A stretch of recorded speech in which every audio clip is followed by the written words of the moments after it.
There is a moment, buried deep in the ancient text of Philippians written around 62 AD from a Roman prison cell, where the Apostle Paul makes a claim so staggering that most people read right past it. He writes that at the name of Jesus, every knee will bow, things in heaven, things on earth, and things under the earth. Every knee, not some, not most, every single one, including the knees of gods. That's the claim we're sitting with today. Not just that Jesus is powerful, or morally superior, or historically significant.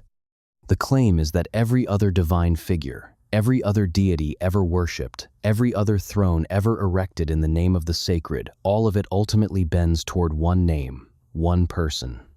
One moment in history when God became flesh and walked through the dust of first-century Judea. But here's the question that should be pulling at you right now. Why? Why Jesus specifically? What is it about this particular figure that places him in a category so far above all others that comparison itself seems almost absurd? And if you've grown up in the church, here's the harder version of that question. Do you actually know the answer, or have you just been told to believe it? Because there's a difference between faith inherited and faith forged. And by the end of this, you're going to see something about Jesus that most Sunday sermons never quite get to. Something that doesn't just make him the best among many, it makes him the only one of his kind in all of human history and beyond. Let's start somewhere unexpected. Let's start with the gods themselves. Walk back through history not with a Bible in hand, but as an honest observer. Every civilization that has ever existed has reached upward. The Egyptians built pyramids to house their divine kings. The Greeks populated Mount Olympus with gods who loved, warred, and betrayed each other with very human intensity. The Norse carved out a cosmos where even the gods would die at Ragnarok. The Babylonians, the Sumerians, the Canaanites, all of them looked at the mystery of existence and said, there must be something more, something above us, something worth bowing to. And in almost every case, the gods they found looked remarkably like them. Powerful, yes, but petty, territorial, hungry for worship in the way that insecure rulers are hungry for flattery. The Greek god Zeus, king of Olympus, spent much of his divine energy on jealousy, manipulation, and the pursuit of mortal women. Ares craved blood. Dionysus craved pleasure. These weren't transcendent beings pointing humanity upward. They were humanity's own impulses dressed in divine clothing and projected onto the sky. This is what C.S. Lewis called mere mythology. Stories that gesture toward something real but never quite reach it. Like shadows on a cave wall, they hint at the shape of something true without being the thing itself. Now enter the God of Israel. And immediately, something shifts. The God revealed in the Hebrew scriptures doesn't play the game the same way. He doesn't compete with other gods for dominance on a divine leaderboard. He doesn't have a backstory of cosmic parents or a divine origin myth. He simply is. I am who I am. That's the name given to Moses at the burning bush in Exodus 3, approximately the 13th century BC. Not I was or I became. Present tense. Eternal. Self-existent. The ground of all being, rather than a being among beings.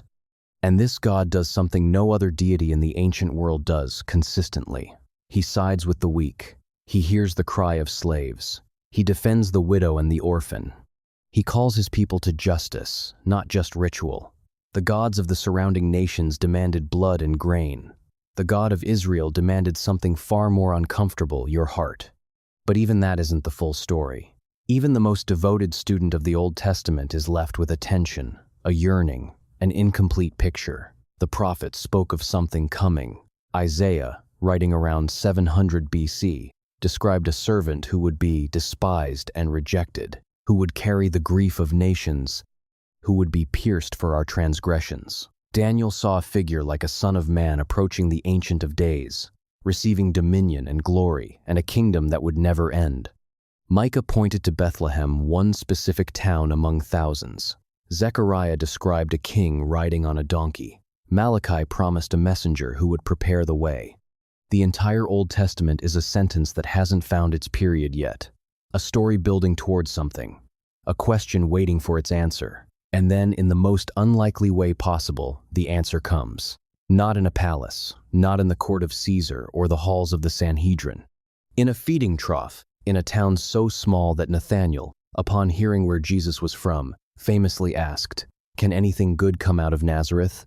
The answer to all of human longing arrives wrapped in poverty, born to a teenage girl in an occupied territory, in a corner of the Roman Empire that nobody powerful was watching. This is the scandal of the Incarnation, and it's the first thing that separates Jesus from every other religious figure in history. No other major world religion makes this claim, not Islam, which honors Jesus as a prophet but firmly rejects the idea that God would become human because to Islam, that would diminish God's transcendence. Not Buddhism, which doesn't center on a personal God at all. Not Hinduism, which has its avatars, its divine descents, but none of them claim what Christianity claims, that the eternal, uncreated, self-existent God of the universe took on human flesh not as a costume, not as an illusion, not as a symbol, but as a permanent reality. The Word became flesh, fully God, fully human, two natures in one person, never confused, never separated. This is the doctrine of the Incarnation, formally defined at the Council of Chalcedon in 451 AD, and it is unlike anything any other religion has ever dared to say about God. Think about what that means for a moment. If it's true, then God doesn't just observe human suffering from a distance. He has felt hunger. He has felt grief, the Gospel of John records, in the shortest verse in all of Scripture, that when Jesus stood at the tomb of his friend Lazarus, he wept.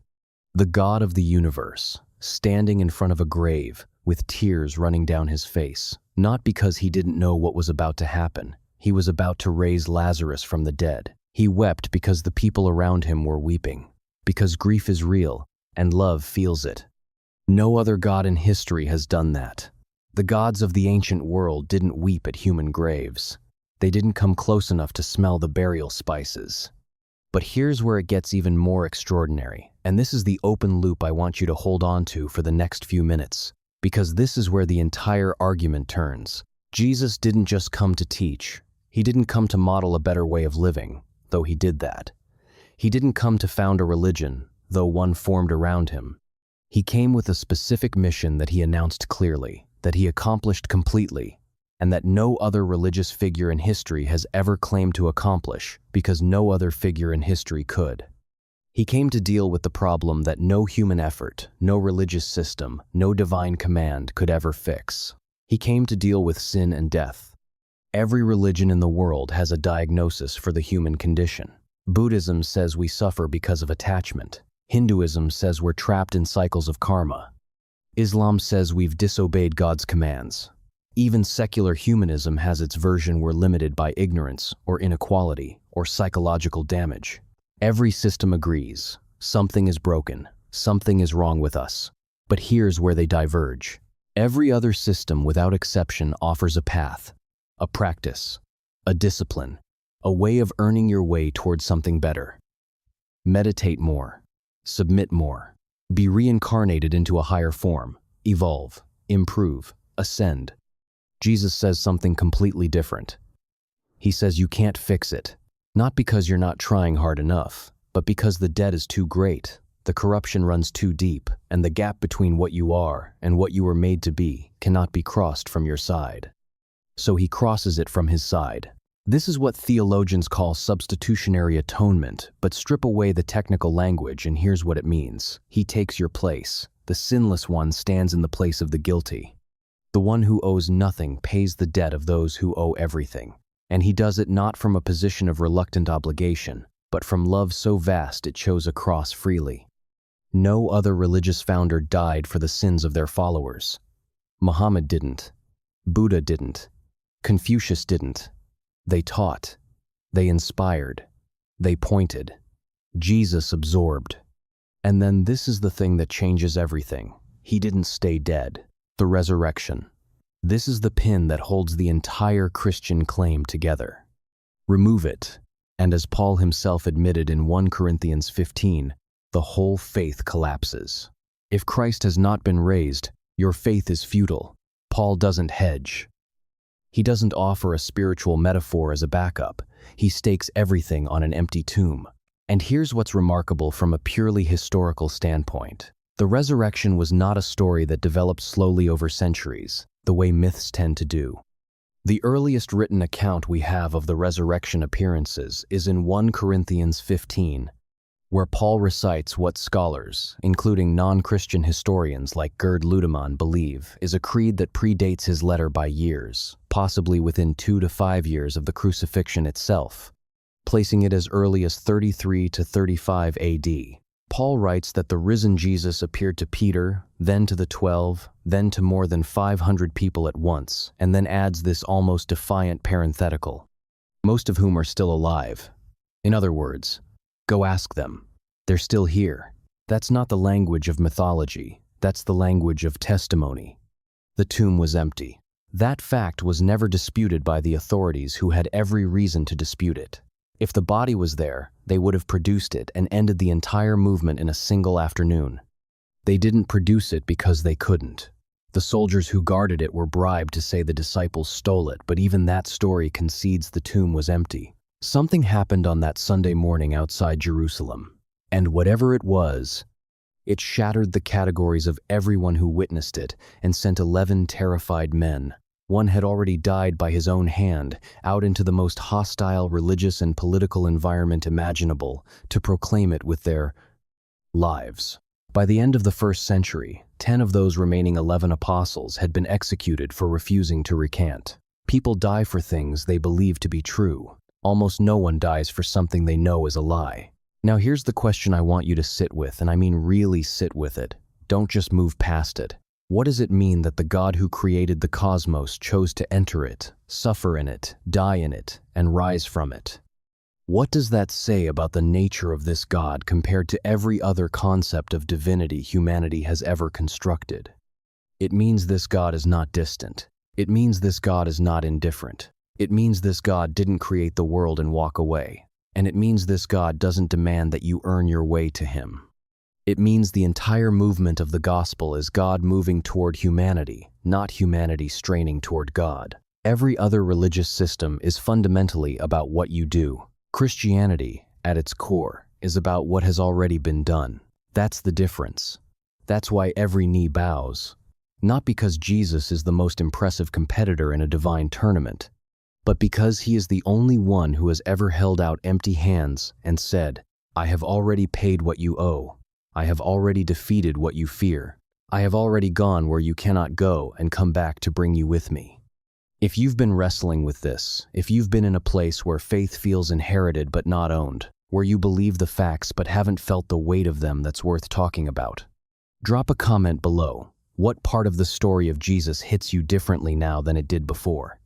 What question are you still sitting with? This community doesn't pretend to have everything figured out. We dig together.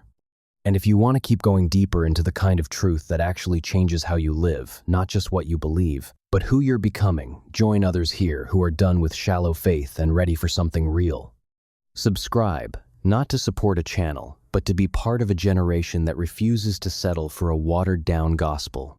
Because here's what every other religion, every other philosophy, every other attempt to reach the divine ultimately reveals. The human heart already knows it cannot save itself. Every altar ever built, every prayer ever whispered into the dark, every moment of desperate longing for something beyond the ordinary, all of it is a signal, a hunger that points somewhere. And the extraordinary claim of Christianity is that the hunger was placed there on purpose, that it was always pointing toward a manger in Bethlehem, a hillside in Galilee, a garden outside Jerusalem, and an empty tomb that changed the morning of the 3rd day into the most important morning in all of human history. So return to where we started, that staggering line from a prison cell in Rome, written by a man who had once violently opposed everything Jesus stood for, and who was later executed rather than deny what he had seen. Paul's claim in Philippians isn't a tribal boast or a piece of religious triumphalism. It is the logical conclusion of everything we've walked through together. Every knee bows, not because they are forced to, though one day, Paul says, they will. Every knee bows because when you truly see Him, clearly and fully, when you understand that He is not merely the best answer humanity ever proposed, but the answer that came looking for us, there is simply nothing else to do.